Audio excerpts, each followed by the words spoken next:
Hey, welcome to another video from the Outdoor Analyst. Today I've got a pretty fun one for you. This is going to be an interesting take on traditional knives and why I think they are actually fairly awesome. And I'm just going to say it up front, I am not a traditional knife expert, even though I've spent more time with traditional knives than any other style of knife. That sounds kind of crazy. But I probably have spent the most time total. I learned how to use a knife from a good old-fashioned slip joint. I wish I had my first slip joint. I think I do tucked away somewhere. It was like a tiny little keychain case knife from back in the day. Dual blade. I think it was even a Stockman profile. And that's the one thing about traditional knives. They are there's so many different profiles because they're all based off of uses back in the day, which I absolutely love. I love that these knives were created for a task and specifically built for that task. And I really appreciate that. I really enjoy it. And what really got me off on this was that I found some old slip joints that I actually do use frequently. And I just couldn't believe, wow, I've never really, I never really paid attention to them, even though I use them. Now, what brought this to mind was this little Remington has been with me for at least 20 years, probably more like 30. And this has been in my tackle box for sure for 20 years. And it was finally getting really rough. And I'd almost kind of forgotten about this, but I ended up swapping out, I just brought this here just for the fun of it, swapping out my tackle box knife to a fixed blade to this wonderful Mora floating knife. And then I realized, you know what? This little knife's been in there for 20 years straight, no matter what tackle box it's been in. Generally, I keep this in the little like plastic insert I'll take out when I'm doing kayaking. And this little thing was in terrible condition. It had corrosion all over the nickel bolsters, and the blade was actually great. It's an old crappy stainless steel, probably 440A. And let me tell you, this thing's been sharpened quite a bit. It's just like narrowed down. It's pretty crazy. It's had a bunch of different edges on it over the years. And it's a terrible knife to sharpen. Why? Because it's like basically 440A pot steel. So you put it on really good. Oh man, look at that lockup. Centered for sure. I think that's what really kind of drives people nuts is usually they have pretty bad steel and not the best fit and finish on traditional knives, which is annoying because they're supposed to be these handmade knives in the USA. And that's the caveat that I like with these knives, is that I like them to be traditional, as in they're from America. They're American made, and in some cases, they're just truly passed down. They're traditional, and I think that's what makes them so cool. This knife is actually from my grandfather, and he picked this up for me in 1991. I was a little older at that point. So I'm 80s boy, middle-aged man here. And this knife has been with me forever. And look how fantastic the shape has been for a over 30-year-old knife. That is crazy. Why? Because this is some fantastic, cheap, American-made stainless steel. And is it a great steel? No. Has this been sharpened a bunch? Yes, it has. Not an incredible amount. Like, you don't see, huge amounts of steel taken off of that. This thing's been sharpened a bunch. I'm pretty sure I've lost a tip a few times. That's okay. That's okay. But this thing was actually really hard to open as a kid, to close as a kid. I remember having to put my entire life into pushing that thing. This has always been a very stiff lock back. And I still consider back locks as being traditional. Even though my first knife was a slip joint. Slip joints, truly the traditional. I love the Stockman pattern because I do like having 3 blades. I like having a nice clip point. The Spey blades, all right. But really, I love a sheep's foot. These are fantastic openers. Oh my gosh. And traditionally, they're the ones that you just beat the crap out of. I really enjoy that blade. And a lot of people think, yeah, you can't do much when you have a slip joint. This is an old buck. It's not the oldest buck. It doesn't have the carbon springs, but this one's from my dad. And it is I think it's pretty darn old. It's got a lot of use to it. And has a great, I love 420 HC. Some of the old buck ones, even the new buck ones, are 420J. And let me tell you, that's incredibly awesome stain-resistant steel. It's also pretty much a terrible pot steel to sharpen. I love the 420HC, but the 420J stuff does last a very long time. I just kind of find it to be like the cheaper version of Buck. Buck actually makes a very good, I'm probably gonna get a lot of flack for this, but their fit and finish is actually pretty decent as far as these knives go. Yeah, this has got some stuff I should probably take out, but it gets carried quite a bit. They do good fit and finish. And I really just, I love knives for a purpose. If I'm ever kind of heading out in the woods and I just don't really care too much about what's happening, yeah, this has 3 blades on it. If I'm going to be doing a lot of cutting, that's really cool. You have 3 blades that can go dull in 420HC before you have to worry about it again. This is my bird knife. Ever going birding?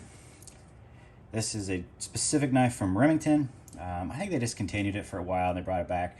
And it's just for ripping out guts on a bird there. And this is for chokes. 20 gauge, 12 gauge choke changer. Freaking awesome.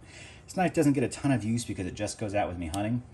That's just so cool though. It's a nice stainless. If I ever needed to just do that really fast, it's super cool. And that's what's so great about this. This is for a purpose. Purpose-built knife right there. Fishing knife, fantastic little thing for the tackle box. I absolutely love it.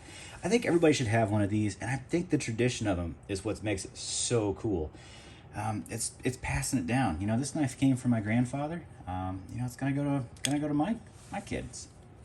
How cool is that? That's generational changing. And you know what? Because it's made out of stainless, it's gonna last for a very, very long time, and you don't have to take care of it. I can't tell you how many years this knife's been lost or thrown into a barn or left in a storage container for years, and then brought back and put in the pocket for years. And that's how it's held up. That's pretty decent. This has been 20 years of neglect in a tackle box, and it's still good to go with about 15 minutes of cleanup with some flits. That's pretty cool. That's pretty cool. So yeah, these are definitely going to be passed down hunting knife for sure right there. And yeah, I'm not really too picky on whether they're slip joints or lockbacks. I just think traditional is really cool. I really do enjoy it. Now, there's modern traditional, and I'll just throw something in. I'll probably do a review on this.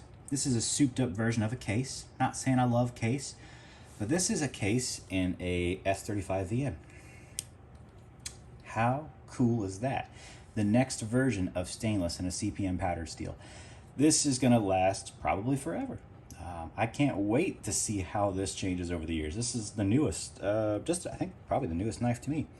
And it's going to be awesome. As far as like passing down, it's going to be a stainless steel that I pass down. Do I think traditional knives are the best in stainless? No, not on camera. I actually think they're the best in carbon as far as like my personal enjoy and carry. We'll just pull out like a GEC here. This is amazing. I love carbon steel for my personal carry now, just because it's freaking amazing. Holds a great edge, patina as well. I just cleaned this one up, so it's looking pretty fresh. Patina's pretty much off the blade. There's still a little bit on there. I did cut some wonderful sausage today. Buffalo, jalapeno cheddar buffalo. Yeah, I'm still working on my buffalo from last year. Oh my gosh. Everyone should shoot a buffalo, just for the fact that you get so much meat for over a year. I bring it to every family event. It's just so wonderful. You know what? I'm going to do a special video on buffaloes and traditionals, I think. It's going to be pretty fun. But this is my favorite style of traditional knife now, and it is a GEC. It's carbon steel because I like the patina. This is not something you give to your youngling right away, because carbon steel, you know, if you're a kid, you're going to destroy this knife. You're going to just put this in some food, forget about it, and it's going to rust out like crazy. Why? Because you're a kid. And do I think you want to destroy something that's really nice? No, that kind of kills the tradition. I think stainless steels, whether even they're cheap or kind of the nicer, 420HC are great. Or the souped up versions. S35VN. Those are amazing tradition knives that you can pass down for generations. GECs, maybe. I don't know how long 1095 will last for generations. I have some really, really old Camillus knives from like World War II, and it's done pretty well. But as far as like liners and the inside of like brass and stuff, I don't know if that'd be the ticket but I'm going to have some. So you know what? My grandkids can figure it out and see if it is really awesome. But they'll get it when they're a little older. Hopefully, we'll see how good trusts go.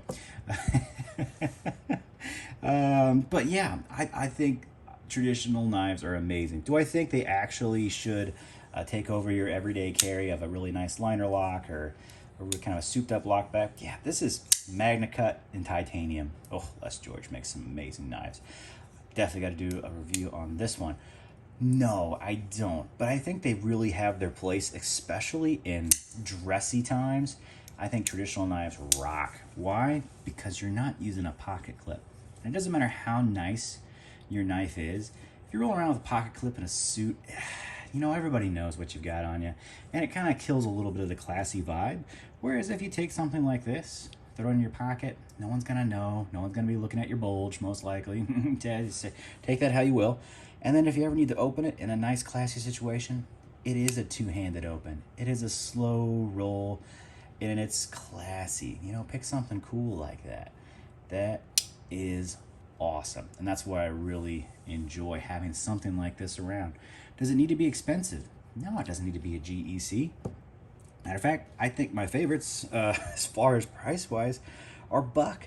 Probably get a ton of flack over that. Why do I not have Victorinox out here? Because it's not American made, and I think their springs are kind of weak. Buck springs are a little tougher, especially than Case on average. This is a generalization, and I think their fit and finish is actually quite a bit better than Case. Might get some flack for that, but you never get like, I haven't got super weak springs with the Buck knife. Got them with Case knives, and I've got crazy bad blades with Case. But do I like this one? Yeah. Is it perfect? Nah, it's got a pretty weak spring in the middle here, or on the, I guess on the end technically, however you want to look at that. That's okay. It's going to be fine. This is not a hard use knife, but man, these things did come very, very sharp. Love that. Had a great edge on them. Stone washing, yeah, it's a little streaky. That's okay though. Super cool knife. Love it. Anyway, I don't know where I'm going with this, but I just think everybody should have a traditional knife. They are awesome. They're really cool to pass down. Don't just glance over them because they are, you know, a liner lock. You can do pretty much everything you need to do with a knife except stab and do really crazy prying tasks with pretty much any one of these liner locks. Oh, sorry, liner locks. Oh my gosh, slip joints. Slip joints. Wow. Now you can see how much I'm just like stuck on really new end knives. But you can pretty much do everything you need with this. And I take these to the office all the time. They're all over the drawers. And then that's why I realized, wow, I really do have traditional knives, quite a few of them. And I use them quite a bit. For hunting, heck yes. Pocket every single time I go out bird hunting.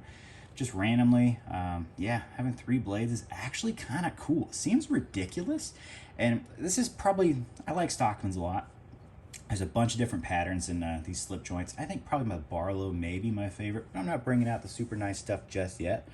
Just kind of want to bring out your average everyday knife. Why this is cool, if you're doing actually a lot of work, crazy amount of cutting, 3 blades on you is fantastic. Especially when they're really kind of high-end steels. You are not gonna have issues later on with this thing. You're gonna be able to cut through everything you need with a very sharp blade because you'll have 3 on you to go through. How cool is that? Seems like a crazy idea, but when you think about it for really hard use, really good work, man, that's such a win. Such a win. So anyway, just wanted to go over a quick traditional overview. Traditional knives are cool. Make a tradition of your own. If you're like the first generation with younglings and knives, great. Buy one of these. Buy 1 or 2. Pass it down. I think it's pretty cool. It's something that if you get a, like I said, I think if you get a good stainless steel one, they last for pretty much ever. And easy to take care of. So that's my suggestion. I think they're awesome. A lot of good use to them. I want to do a really kind of, maybe even a higher end version of it later. And I guess, I'll just throw this in there real quick. I even count these as super traditional too. Good old Buck lockbacks. This is a 110, and this is actually in the really nice S35 VN from Buck, their newer version. I think this is a DLT special. This goes hunting with me every year now.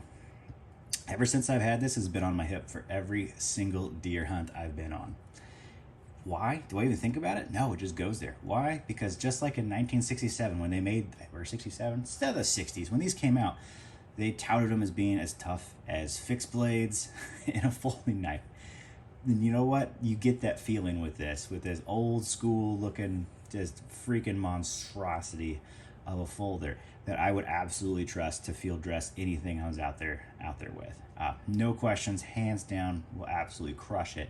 That's why it's always a backup for me. It's not a main knife. I don't know why. I probably should just do a deer that one year with this just to say, hey, you did it with a folder. But but that's really cool. And is this gonna pass down? Sure, I hope this passes down as a hunting knife. I really do. So I'll do you know what? I guess now I kind of have to do a deer with it. If it's gonna pass down, it's got to do something crazy. So anyway, those are my versions of traditional. You may have different versions of it. That's great. I think they're awesome. You should get into them. I really do think they're a great everyday carry. They do almost everything you need besides crazy intense work. You know, save that for a really nice liner lock, or you know what, better yet, get a fixed blade. Yeah, I always carry a fixed blade to work no matter what, office work or not. There's a fixed blade in my bag no matter what. So yeah, there's that. I think everyone should have them. So there it is. I hope you had fun with this video. I've got some really cool traditionals and some newer ones too I want to bring out. So maybe a couple videos of those will be in the future. And we're just gonna have some fun with it. I'm gonna show you how cool that area can be. And no, I am not a pro at traditional knives. There are people that just love and collect them forever. Not really a collector of them. I just have quite a few of them, and they do get use. So that's kind of cool. And I've been neglecting talking about them all this time, and I'm kind of shocked myself just how much use they get. So there it is. Hey, if you kind of like this content, like hanging out, like, subscribe. We've got more coming. All right, appreciate it, and I will catch y'all on the next one.